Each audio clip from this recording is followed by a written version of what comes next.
I came home for Thanksgiving, expecting to be welcomed by warmth, laughter, and the smell of food cooking in the kitchen. But instead I was met with silence so heavy it pressed against my chest. The house felt colder than I remembered. Every corner too still, too empty, as if everyone had vanished and left only shadows behind. My shoes echoed across the wooden floor as I stepped further inside, my heart pounding, waiting for a familiar voice that never came. And then, from the living room, I saw him, my husband's stepfather, sitting alone in a rocking chair, his eyes closed, his body swaying ever so slightly as if he had been waiting. On the refrigerator, taped carelessly with cheap masking tape, was a note scrawled in my husband's handwriting. I froze as I read the words that would change everything I thought I knew about love, loyalty, and family. Thank you for watching and for giving me your time. It means more than I can ever say. And before I go any further, I want to ask you to leave a comment telling me where you are watching from, because I love knowing the places these stories reach and the hearts they touch. Now, when I stood there in that quiet kitchen with the note staring back at me, I felt something twist inside. A sharp sting of betrayal that almost stole my breath away. The words were cruelly simple, as if my husband had written them in a hurry without a second thought, telling me he had gone on a cruise with his ex and that I would be the one to stay behind and take care of his stepfather. My hands trembled as I held that paper, my eyes running over the lines again and again, hoping I had read it wrong, praying that maybe I had misunderstood.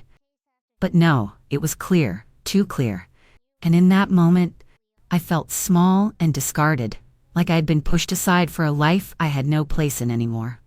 The silence of the house was almost mocking, as if every wall already knew the truth before I did. And when the old man in the chair opened one eye and gave me that faint smirk, whispering the words, "Shall we begin?" I felt a chill run straight through me. Not because I was afraid of him, but because I realized that this was only the beginning of something much bigger. Something that would unravel the lies and secrets I had been blind to for far too long. I stood there for a long while clutching that note in my hand, my knuckles white from the pressure, and memories began rushing through me. Uninvited and sharp, each one reminding me of the life I had built and the man I had trusted. I thought back to the years I spent working long hours, cooking meals, stretching every dollar just so that we could keep our heads above water, while he smiled and took credit for a life that was never his alone to claim. I remembered the times when I was sick and still dragged myself out of bed to keep things moving because he said he was too tired. And I remembered the quiet birthdays when all I wanted was his attention, but instead he gave excuses and silence. I had been blind, or maybe I had chosen not to see, thinking that patience and sacrifice would one day be rewarded with love and loyalty. But that note on the fridge told me the truth I had been running from. He had no loyalty to me, only to his own selfish needs. The rocking chair creaked again, and I looked over at the man who had been left in my care, his eyes half open now, studying me in a way that made me feel exposed, as though he could see right into my chest and read the pain I was carrying. He didn't speak much, just a slow, almost knowing smile that carried its own weight. And I wondered if he too had been used and discarded, if he too had seen through my husband long before I did. My heart was torn between pity for this old man and anger at the one who had abandoned us both. But somewhere deep inside, a spark began to burn. A quiet thought that maybe this wasn't punishment at all. Maybe this was an opening I had never dared imagine. As I stood there in that cold kitchen, the weight of the silence pressing down on me, I realized that this house, which once felt like a cage of duties and expectations, could now become something else, something entirely different, if only I had the courage to face what was in front of me. I could feel the betrayal settle in heavy in my chest, but with it came a strange sense of clarity, a voice in my head whispering that everything I had ignored was about to rise to the surface, and that if I stayed still, if I kept quiet this time, it would swallow me whole. I would not let that happen again. I took a slow breath, folded the note carefully as if sealing away the last of my illusions, and when I turned back toward the rocking chair and met the old man's gaze, I gave the faintest nod, not because I understood fully, but because I knew that something had already begun, and there was no turning back. I remember standing there after giving that small nod, feeling the weight of what it meant settle deep inside me. Because it was not just a nod to the old man in the rocking chair, it was a nod to myself, to the part of me that had been silenced and overlooked for so many years. I walked slowly toward him, my footsteps sounding louder than they should have in the empty house, and for a moment I thought he might say something sharp or cruel, but instead he just let his chair creak back and forth as though he had been waiting for me all along. I told myself I would not run. I would not break down and cry like I had so many nights before. I would face this moment and see it for what it was, even if I didn't yet understand where it was leading.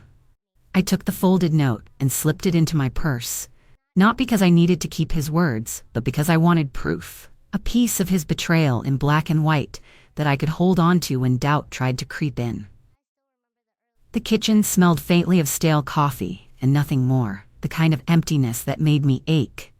And I thought about all the Thanksgivings I had prepared with my own hands, the long hours I spent in the kitchen peeling, chopping, roasting, and baking, just so he could sit at the head of the table and bask in praise while I stayed in the background, tired but smiling. Now here I was, with no meal, no laughter, no family gathered around, only me and the man he had left behind, as if I were nothing more than a housemaid assigned a duty. But when I looked at the stepfather, I saw something in his eyes that unsettled me. It was not weakness or helplessness. It was a kind of knowing, as if he understood more than he let on. His voice broke the silence again, softer this time, almost like a test, asking me if I would manage, and I replied with nothing but a steady look, because I refused to let him see how shaken I was. My hands were trembling slightly, so I gripped the counter to steady myself, reminding myself that this was not the first time I had been left to carry burdens alone, but it might very well be the last time I allowed someone else to decide the shape of my life. The longer I stood in that house, the clearer it became that I had been set up, left in what was meant to be humiliation. But instead of breaking me, it stirred something else entirely. Every corner of that home seemed to whisper back memories of sacrifices I had made, money I had stretched, nights I had stayed awake worrying about bills while he slept soundly without a care. And with every thought, with every memory, my pain hardened into resolve. I was not just going to care for this man as if it were some cruel chore handed to me. I was going to pay attention. I was going to look beneath the surface, and I was going to see what truths had been buried here. Because betrayal does not just live in words written on a note. It lives in patterns, in choices, in the quiet things people think you will never notice.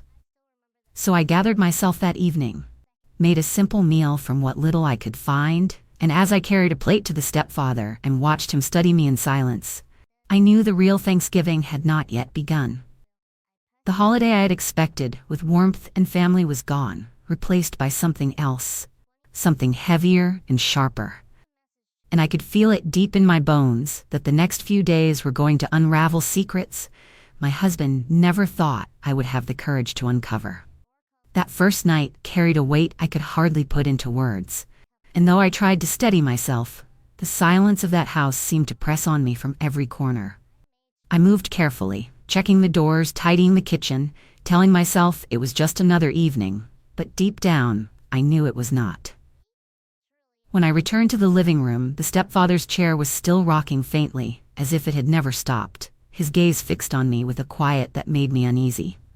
Then, without warning, he asked me a question so sharp it cut straight through the stillness. He asked if I trusted my husband.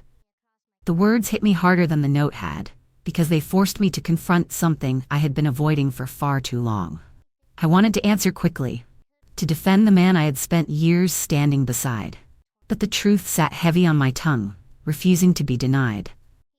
I stood there, caught between the life I had lived and the truth I could no longer hide, and in that moment I realized that my silence was already giving him the answer. My heart raced as I turned away, not because I feared the old man, but because he saw through me in a way my own husband never cared to. And it left me shaken, knowing this was only the beginning of what those walls would force me to face. The next morning, the air felt heavy, and I moved through the house with a strange mix of dread and determination. As I brought him his breakfast, he watched me closely, and then, in that low voice of his, he began to speak about the past. He told me things I had never heard before, about choices my husband made, about money that had disappeared, about how promises were broken long before I ever noticed. His words were not cruel, but they carried a weight that made my stomach tighten, because I could hear the truth in them. I sat there listening, my mind racing, piecing together moments from years gone by that suddenly made sense. For the first time, I saw my husband not through the lens of love or habit, but through the eyes of someone who had been quietly watching him all along, and it shook me to realize just how blind I had been. His words stayed with me long after he stopped speaking, circling in my mind like echoes I could not quiet. And the more I thought about them, the more the pieces of my life began to rearrange themselves into a picture I wished I had never seen. I remembered the nights when money seemed to vanish faster than I could keep up with, the excuses about investments that never showed returns, and the sudden trips he said were for work, but left me alone in a house that no longer felt like a home. I thought about how many times I had brushed off my own instincts, telling myself that doubt was poison, that marriage meant trust, even when my gut was screaming the opposite. Sitting there beside that old man, listening to the rocking chair creak in its steady rhythm, I realized that my husband had been building his escape piece by piece while I was holding together the walls of a life I thought we shared. It hurt, not just because of the betrayal, but because of how ordinary it had all seemed at the time. How easy it was for me to believe his tired smile or his half-hearted explanations, and now every memory felt tainted, like a painting smeared with colors that no longer belonged. My hands shook as I folded the napkin on my lap, not from fear, but from the quiet rage that was beginning to settle inside me. A fire that burned low but steady, promising it would not go out until the truth was faced. I looked at the stepfather, his eyes sharp and steady despite his frail body, and I knew he had been waiting for me to arrive at this place of understanding. He did not need to say another word, because the silence between us carried the weight of everything I needed to admit to myself.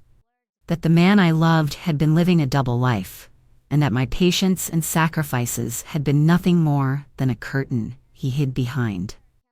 As the afternoon light spilled across the floor, I sat there with tears burning in my eyes, but I did not let them fall, because I felt something stronger than sorrow rising in me, something that whispered I had already survived worse than loneliness, and I could survive this too. For the first time in years, I did not feel weak for knowing the truth. I felt powerful, because truth, no matter how painful, is the only ground firm enough to stand on. That evening, as the shadows stretched long across the walls and the creak of the rocking chair filled the silence, he finally leaned forward and spoke in a way that made my breath catch. His voice was low, almost a whisper, but every word cut with precision, telling me he had known about my husband's dealings long before I ever suspected. He spoke of money being shifted quietly from one account to another, of papers signed behind closed doors, of property that once belonged to the family disappearing under my husband's name alone. Each detail struck me harder than the last, and though part of me wanted to deny it, to cling to the scraps of love I had held on to for so many years, I knew in my heart that this man was not lying. He had been watching, waiting, and now he was laying the truth bare at my feet. I listened without interrupting, my hands folded tightly together, and though tears threatened, I forced them back because I needed to hear everything. He told me that my husband thought leaving me with him would humiliate me, that I would crumble under the weight of caring for an old man instead of celebrating Thanksgiving with a full table. But what he had never considered was that in leaving me here, he had also left behind the trail of his own sins. The stepfather's eyes narrowed as he said, almost with a strange satisfaction, that sometimes the weakest link is not the one who appears frail, but the one who hides in arrogance, believing no one is paying attention. I felt the truth of it sink deep inside me, heavier than any burden I had carried before, and yet in that heaviness was also a strange sense of release. For so long I had doubted myself, questioned my own instincts, convinced myself that silence was peace. But now I saw that silence had only been the mask he used to cover betrayal. The old man's words became a kind of mirror, showing me the years I had wasted trying to be the glue for a life my husband had already chosen to abandon. And as the night grew darker and the rocking slowed, I realized I was no longer afraid of what I might discover. I was ready to search, ready to dig, ready to face the truth that had been hidden in this house all along. The next morning, I woke before the sun, the house still wrapped in silence, and I found myself drawn to the drawers in the study where my husband always kept his private things. My heart pounded as I opened them one by one, half afraid of what I might find, half desperate to finally see the truth with my own eyes. At first, it was just papers scattered loosely, but then I saw the folders tucked neatly beneath old receipts and envelopes, as if hidden, yet not too carefully, almost daring me to look. Inside were documents that made my hands tremble. Property transfers signed without my knowledge. Bank statements with large withdrawals I never authorized. Letters that spoke of meetings and dealings I had never been told about. Each page felt like a piece of my marriage being torn apart, but instead of breaking me, it sharpened something inside, as though every betrayal I uncovered was fuel for a fire I no longer wanted to put out. I gathered what I could, slipping copies into my bag quietly, my breath tight in my chest as though at any moment he might walk in and catch me, though I knew he was far away on that selfish trip with his ex. When I turned back, the stepfather was there in the doorway, leaning slightly on his cane, his eyes fixed on me not with surprise, but with a look that told me he had been expecting this all along. He gave a small nod, and without a word I understood. This was what he meant when he said we would begin. My husband had left me to care for him as a punishment, but instead I had been handed the keys to unravel his lies, and as the morning light spilled across those papers, I knew there was no turning back from what I had just set in motion. I kept those papers close, hidden away like treasures carved out of years of my own blindness. And all through that day I felt a strange calm settle over me. The kind of calm that only comes when you finally stop denying the truth. I moved through the house with new eyes, every room whispering memories I had ignored. Every corner reminding me of sacrifices I had made while he built a secret life behind my back. The stepfather watched me with quiet approval, as though he could see the change in me, the shift from wounded wife to woman ready to take back her voice. That night, when the phone rang and I saw my husband's name flashing across the screen, I let it ring until it stopped, my heart pounding but steady, because I knew he had no idea that I had already taken everything he thought he had hidden. When it rang again, I finally answered, and his voice came sharp and angry, demanding to know what I had done, his words spilling over themselves, desperate to control a situation that was already slipping through his fingers. I listened in silence, letting him rage, and when he finally paused to catch his breath, I spoke softly, telling him I had seen enough, that the lies were no longer his to bury. The silence on the other end of the line was thick, and for the first time in all the years we had been together, I heard fear in his voice as he asked me not to move forward. I ended the call without another word, because I wanted him to sit in that fear, to feel what it was like to lose the ground beneath his feet, the way he had made me lose mine for so many years. The very next evening, the sound of his car pulling into the driveway cut through the stillness of the house, and I stood by the window, watching the headlights sweep across the walls, my heart steady in my chest because I knew this moment would come. He stormed through the door with anger written all over his face, his voice raised before he even saw me, demanding explanations, demanding obedience, as if I were still the woman who bowed her head and kept quiet. I did not move from where I stood. I let him spill every insult and excuse, and then when he finally noticed the papers spread neatly on the table between us, his words faltered. His eyes darted across the documents, his color draining, his voice breaking into stammers as he tried to explain them away. But the weight of the truth was too heavy for him to lift. He begged me to sit down, to listen, to forgive, and I could hear the desperation climbing higher with every word, until his anger collapsed into pleading. The stepfather, still rocking gently in his chair, broke the silence with a voice calm and steady, reminding him that the strength of a house is not in the lies told under its roof, but in the person who quietly holds it together. My husband turned back to me then, his eyes wide and wet, and for the first time in all our years together, he was the one on his knees, not from love or devotion, but from fear of losing everything he thought he controlled. And I stood there, unshaken, knowing I would never again give him the power to silence me. He stayed on his knees longer than I had ever imagined he could. His pride shattered on the floor between us, and in that moment I saw the man I once thought was strong reduced to a frightened shadow of himself, trembling not because of love or guilt, but because the truth had finally cornered him with nowhere to run. I wanted to scream, to let all the years of swallowed pain and quiet humiliation spill out in a storm.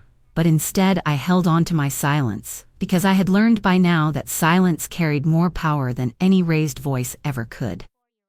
I let him feel the weight of it, the stillness that forced him to face what he had done. And I could see in his eyes that he understood for the first time what it meant to be powerless. As he begged, his words tumbling over themselves, promises of change and half-formed apologies, I thought of every sacrifice I had made. Every moment I had set aside my own dreams to carry his, and I realized how long I had mistaken patience for love. It was never patience that held us together, it was fear. Fear that if I stopped giving, there would be nothing left between us. And now here we were, with the truth laid bare, and I saw that fear had only delayed the inevitable. The papers on the table were more than evidence, they were a mirror of who he had chosen to be, and no plea from his lips could change that. The stepfather's chair creaked slowly in the corner, his presence a reminder that I was not standing alone. His eyes met mine, calm and steady, as if to say that this was the moment I had been walking toward all along, the moment to reclaim myself. I felt strength rise in me, not the kind that shouts or slams fists, but the kind that stands rooted and unshaken, the kind that draws its power from truth. I looked down at the man who had once called himself my husband, and I told him in a voice steady and low that I would no longer be the woman he expected me to be, that I would not bury his lies, and that, from this moment forward, I would choose myself. He broke then, not just in words but in spirit, and though part of me felt the ache of years wasted, another part felt a strange relief, as if chains I had carried for too long had finally fallen away. I did not forgive him, not yet, perhaps not ever. But I did not hate him either, because I understood now that betrayal has its own cruel purpose. It reveals who we are when all illusions are stripped away. And in that revelation, I found something he never expected me to find, something he never thought I could hold on to, my dignity, untouched, unbroken, and more powerful than any of his begging could ever take away. When I finally rose from that moment, standing tall while he remained on the floor, I felt a calm strength in me that I had not known for years. It was not triumph, it was not revenge, it was the quiet power of knowing that the truth was finally mine to hold, and no one could take it from me. The house no longer felt like a prison built on his lies. It felt like a place where I had reclaimed myself, where the silence carried my voice instead of my fear. He tried once more to reach for me, his words softer now, promising that things would change. But I only shook my head because I had learned that promises made out of desperation have no roots. They fade the moment the fear passes.